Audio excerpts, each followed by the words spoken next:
Hello friends, स्वागत है आप सभी का जी के ट्राई यूट्यूब चैनल में। तो दोस्तों, ये जुलाई मंथ करंट अफेयर्स का दूसरा वीडियो है। इस वीडियो में हम करंट अफेयर्स के 25 महत्वपूर्ण प्रश्न देखेंगे जो आपके सभी आने वाले एग्जाम के लिए हेल्पफुल होंगे। तो इसलिए आप वीडियो पूरे एंड तक देखते रहिए। तो चलिए आज का वीडियो शुरू करते हैं।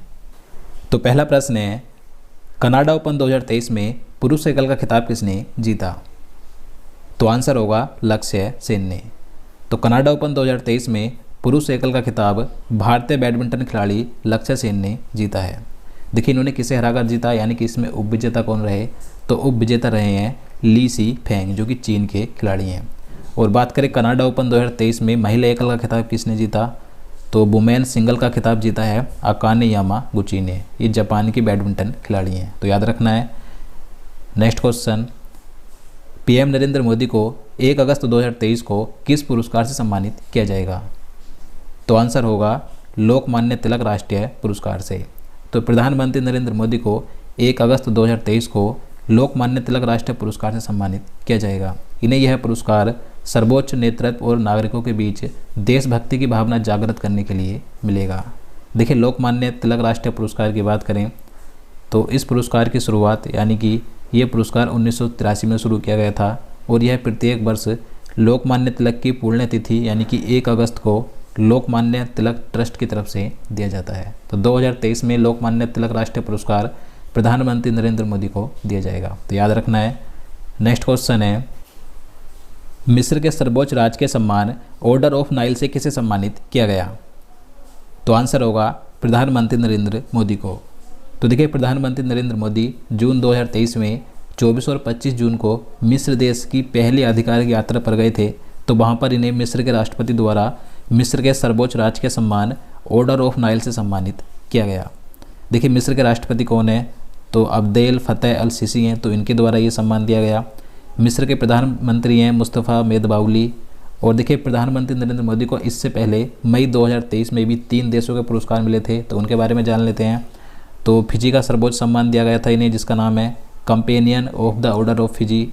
पापुआ न्यू गिनी का भी सर्वोच्च सम्मान दिया गया, जिसका नाम है grand companion of the order of Logohu. और पलाव गणराज्य का भी सम्मान दिया गया था, जिसका नाम है ए बाकल अवार्ड। तो याद रखना है। और देखिए, इससे पहले मैंने प्रधानमंत्री नरेंद्र मोदी को जो अब तक सभी पुरस्कार और सम्मान मिले हैं, तो उसका एक अलग से वीडियो बना रखा है। अगर आपको देखना है तो आप चैनल में जाकर देख सकते हैं।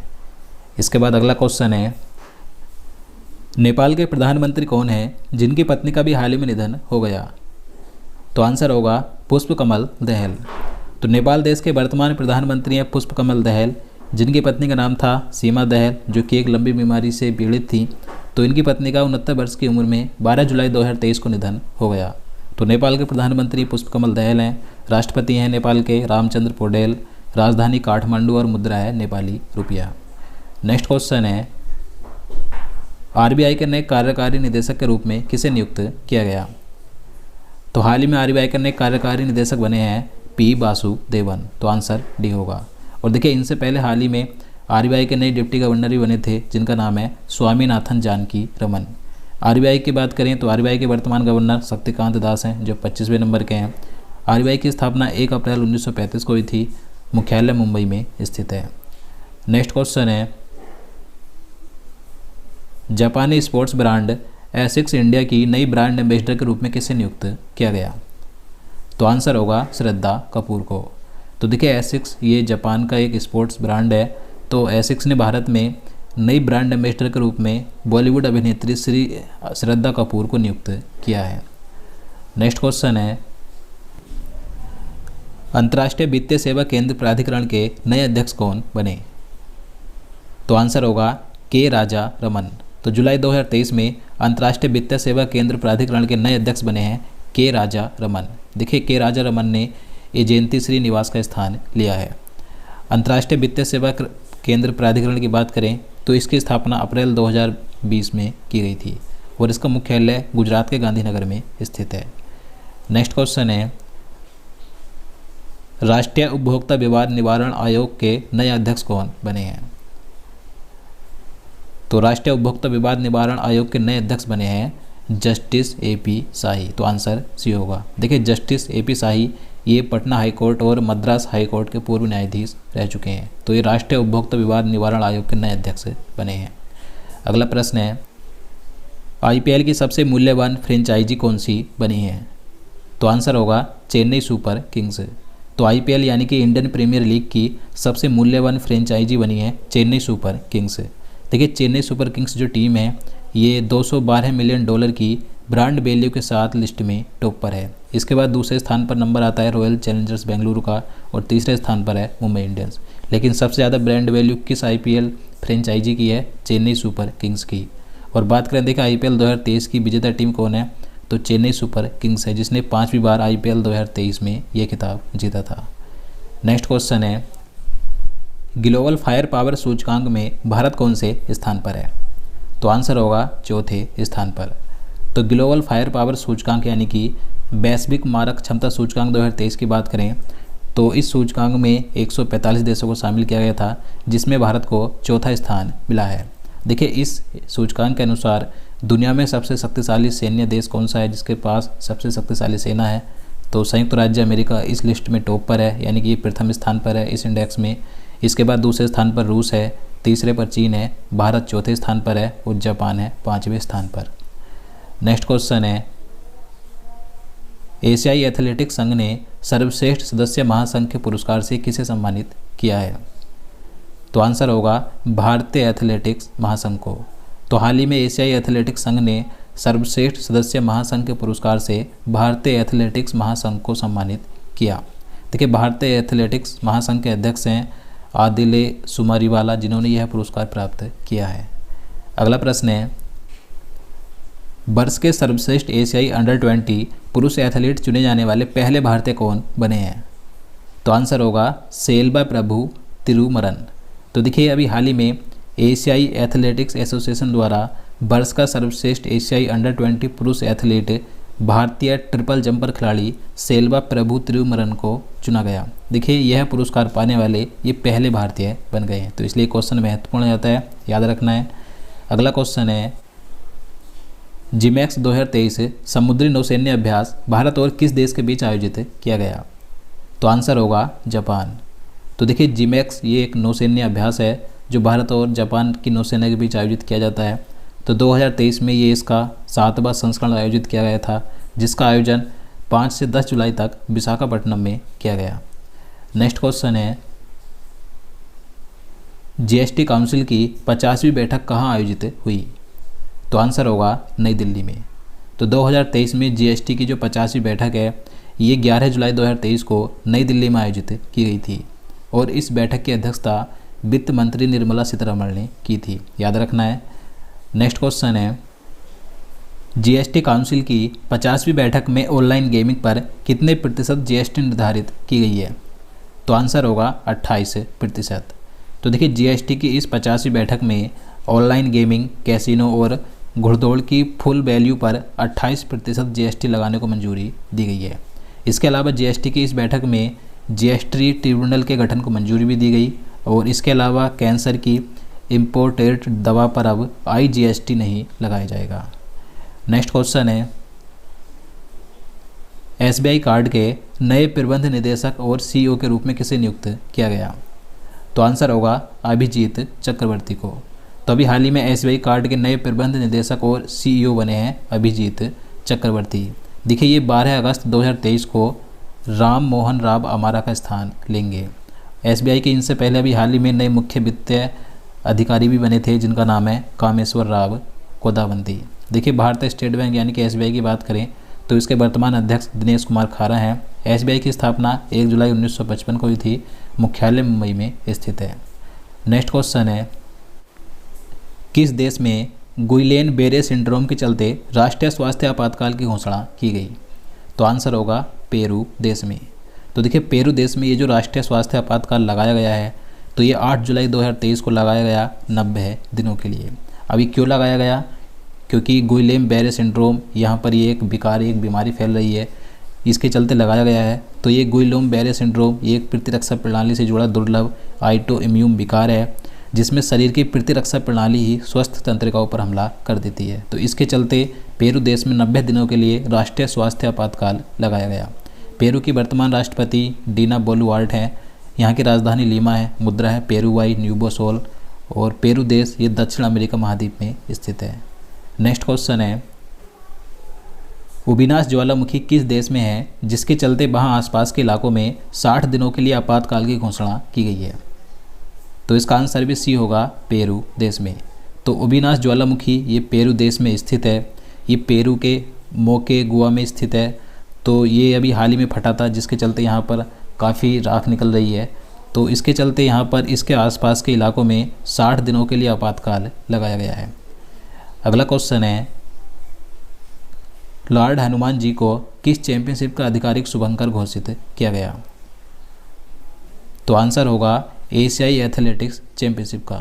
तो देखिए, भगवान हनुमान जी को अभी हाल ही में एशियाई एथलेटिक्स चैंपियनशिप 2023 का आधिकारिक शुभंकर बनाया गया। देखिए, ये जो एशियाई एथलेटिक्स चैंपियनशिप है, इसका आयोजन थाईलैंड के बैंकॉक में 12 जुलाई से 16 जुलाई तक किया जाएगा। नेक्स्ट क्वेश्चन है, FIH hockey pro league 2022-23 season का खिताब किसने जीता? तो आंसर होगा नीदरलैंड ने। तो FIH hockey pro league 2022-23 season का खिताब नीदरलैंड ने जीता है।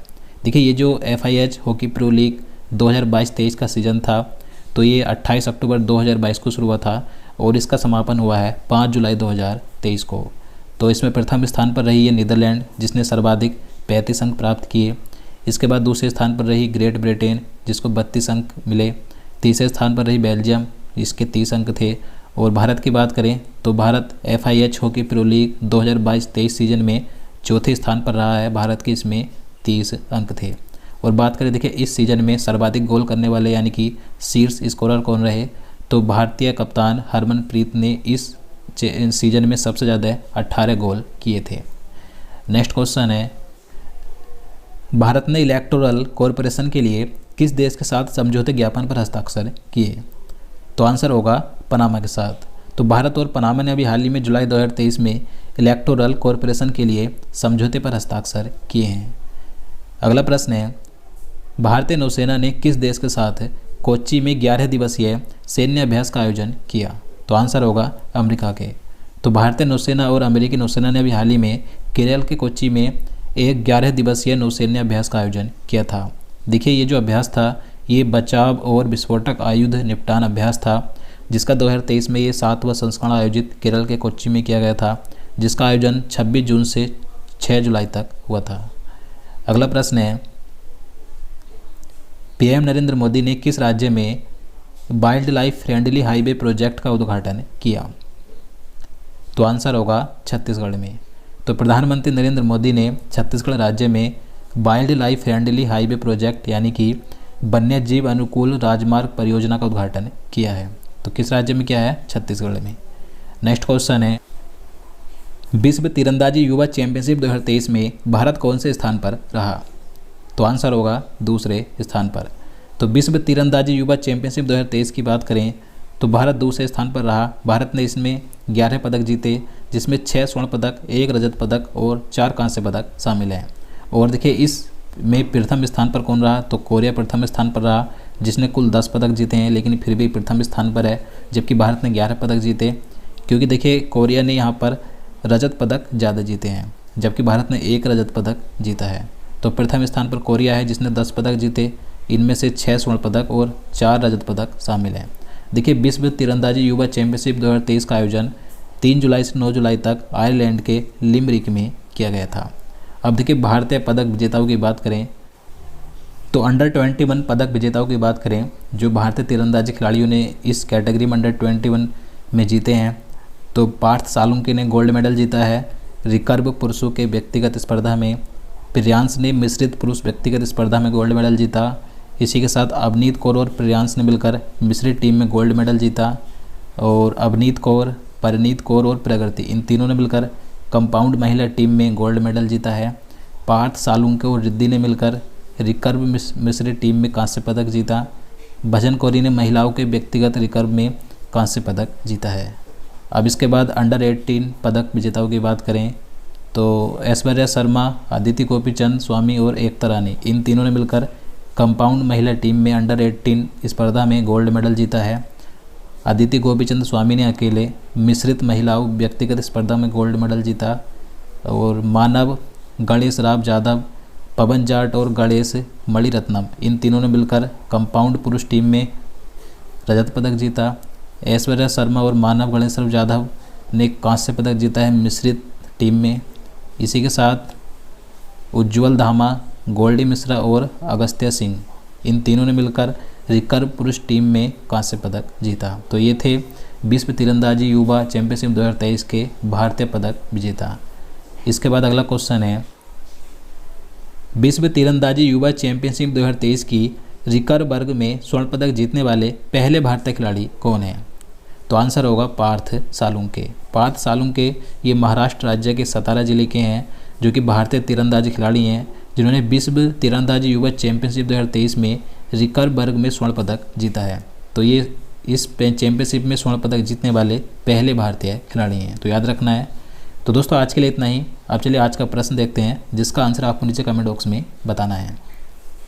तो आपके लिए आज का प्रश्न है, विश्व प्रेस स्वतंत्रता सूचकांक 2023 में भारत की रैंक क्या है? तो इसका आंसर आपको नीचे कमेंट बॉक्स में बताना है। इससे पहले मैंने 2023 के सभी महत्वपूर्ण सूचकांक यानी कि इंडेक्स का वीडियो बना दिया था। अगर आपको देखना है तो आपको इस वीडियो के लास्ट में 2023 के सभी महत्वपूर्ण करंट अफेयर्स टॉपिक्स की प्लेलिस्ट मिल जाएगी, आप वहां से जाकर देख सकते हैं। तो दोस्तों उम्मीद करता हूँ आपको वीडियो पसंद आया होगा। अगर आपको वीडियो अच्छा लगा हो, आपके लिए हेल्पफुल हो, तो प्लीज़ वीडियो को लाइक और शेयर करना, साथ ही चैनल को भी सब्सक्राइब कर लेना। तो चलिए मिलते हैं नेक्स्ट वीडियो में। जय हिंद, जय भारत।